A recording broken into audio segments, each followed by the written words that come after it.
Во всех регионах России стартует всероссийская перепись населения. Впервые в истории страны можно будет принять в ней участие в режиме онлайн на сайте и в мобильном приложении госуслуг.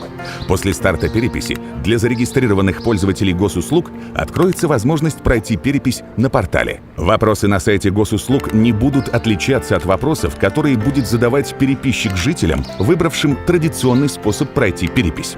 Если вы затрудняетесь ответить на какой-либо из вопросов, можно будет продолжить заполнение листа с того места, где вы остановились, и вернуться к нему позже. Вы сможете заполнить переписные листы на всех членов домохозяйства, которые проживают вместе с вами в одном помещении. Принять участие в переписи на сайте госуслуг может любой человек, имеющий учетную запись на сайте.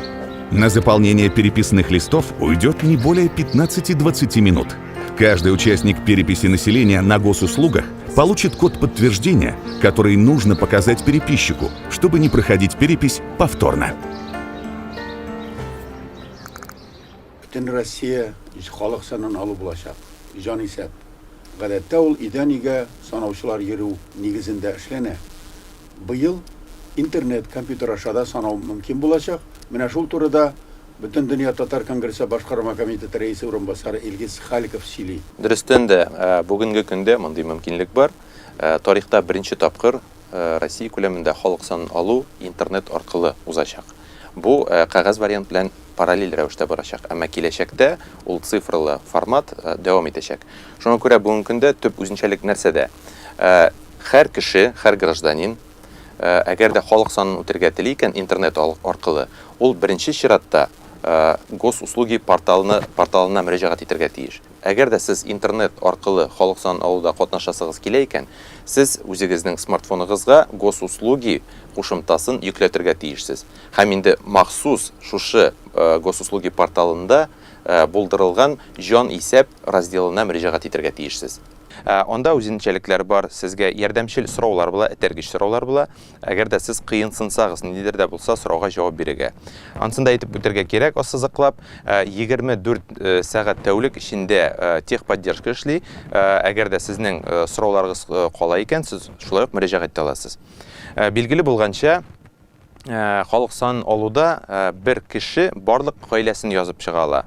Ягъни ул хуҗа буларак гаиләсендәге һәрбер әгъзаны язып чыгып, аңа махсус QR код килә. Менә шушы QR код ул сезнең мобиль телефоннарыгызга килергә мөмкин, SMS буларак килергә мөмкин, яисә сез күрсәткән электрон почталарыгызга. Һәм инде халык санын алу башланганнан соң, сезнең йортыгызга махсус халык сан алучы килү белән сез шушы QR кодны аңа күрсәтә аласыз. Безнең күп кенә сорауларыбыз госуслуги порталында ничек эшләүгә бәйле. Бүген ул турыда без шулай ук җентекләп сезгә аңлатырга тырышырбыз. Беренчедән, госуслуги порталында махсус аерым адымнар эшләргә кирәк. Беренчесе аның әлбәттә регистрация үтү, теркәлү. Менә мин сезгә күрсәтәм аның якынча адымын. Сез күрәсез, регистрацияда фамилия, исем, мобиль телефон, электрон почта күрсәтелә, һәм аларны тутырганнан соң сез регистрация үтәсез. Һәм икенче адым дигәндә, сезнең шәхси мәгълүматыгыз исбатлана, һәм инде сезгә пароль килеп, сез үзегезнең шәхси кабинетыгызга керә аласыз. Һәм инде өченче иң җаваплы адымнарның берсе ул конкрет шәхеснең рәсмиләштерү.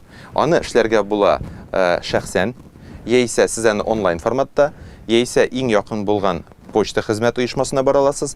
Һәм инде тагын бер дә катлаулы юлы бар, аның русча варианты усиленный квалифицированная подпись дип атала. Без инде сезгә иң уңайлысын сайлап алырга тәкъдим итәбез.